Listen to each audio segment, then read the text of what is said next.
The servants in the palace of the king are servants. They have to serve the pleasure of the king and the queen and the other royalty and so on. But they get to live in the palace. They get to eat the same food. They get to enjoy so many privileges and so many facilities that the average person doesn't have access to, because they're living in the same environment as the king. So in other words, in this material world, everybody has to be a servant. That's our constitutional position. You can't avoid it. Even if you lock yourself in a room and you don't see anybody, you still have to be a servant of your own mind.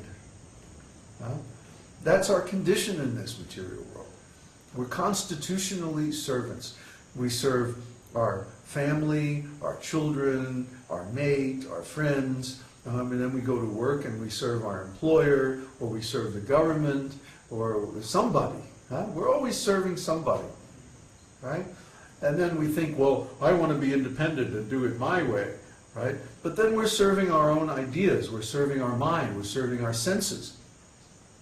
And because of this low class of service, therefore, we commit many sinful activities, and we do things that are bad for us and bad for other people.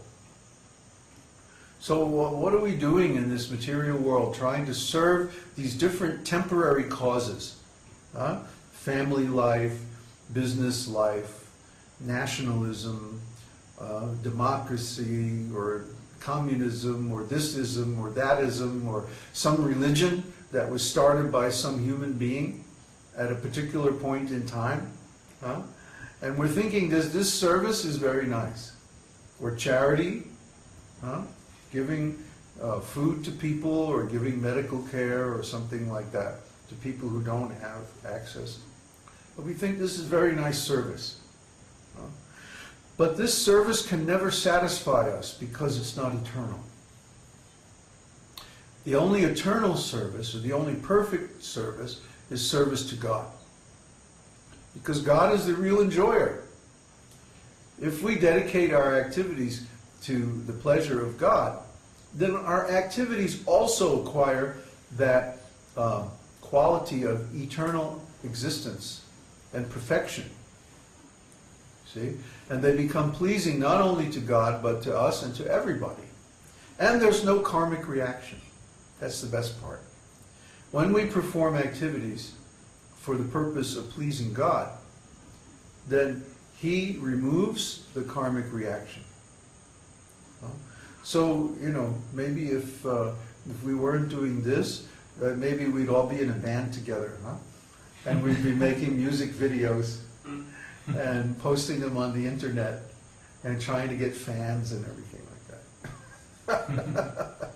But instead, we take the very same activities, the very same equipment, the very same mood and everything, but we transfer that to Krishna.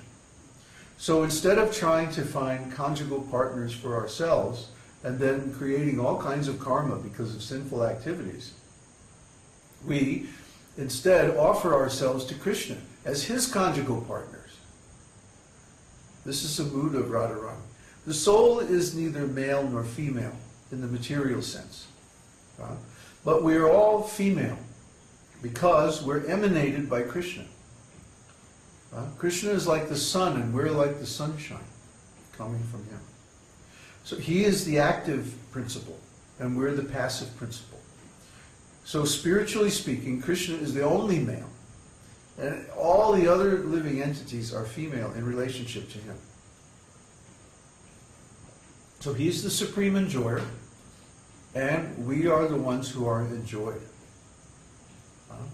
That's why when we, for example, worship Srila Prabhupada by chanting his pranam, we say, Śrīmatī Bhaktivedanta Swami.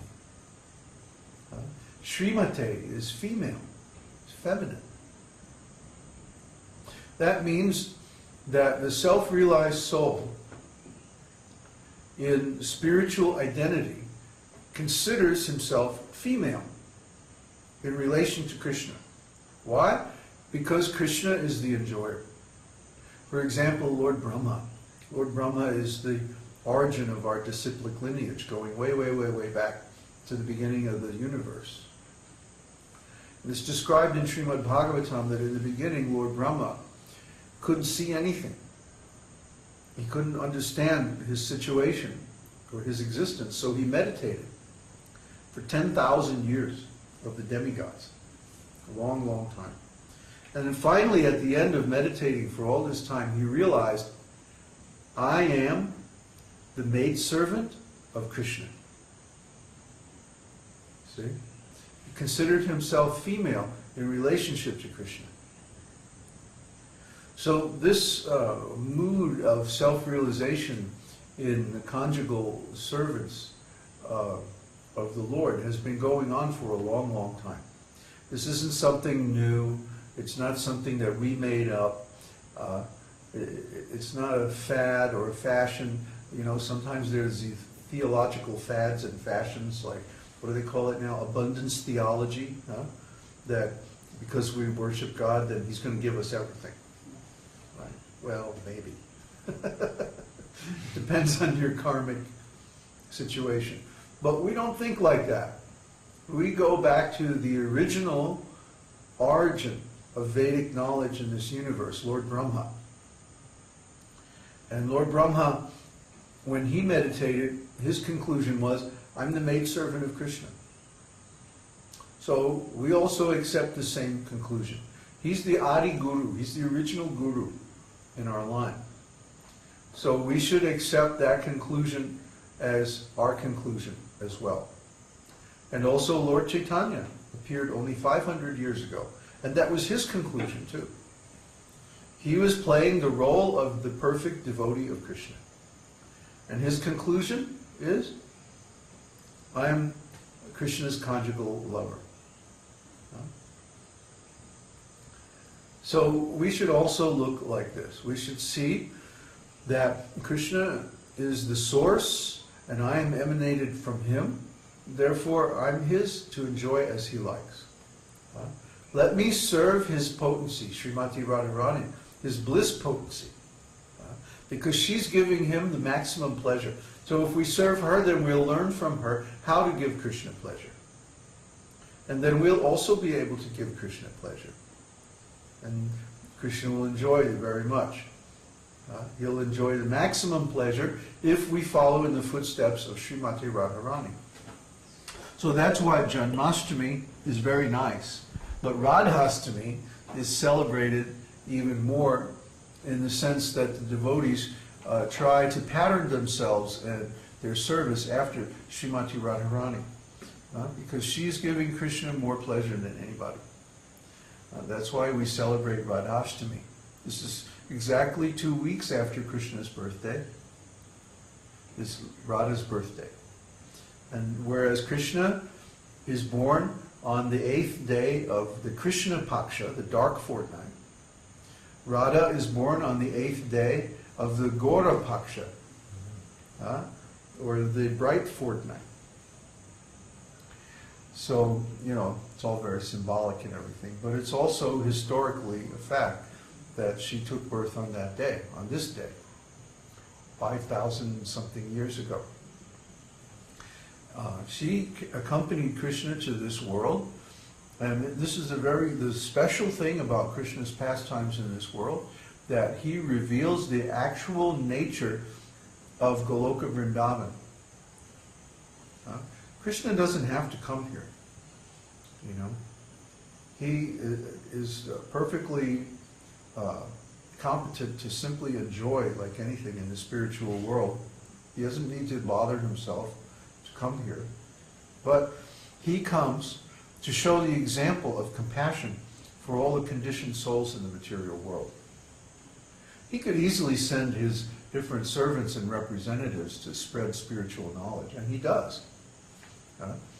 Narada Muni, and Lord Brahma, Lord Shiva, you know, they're all great souls here in this material world, and they can spread this knowledge just as well.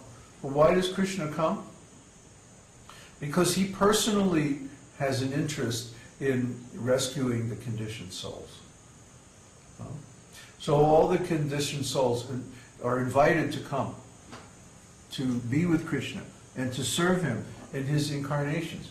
For example, in his incarnation as Lord Ramchandra, he was in the forest, and there were many sages in the forest.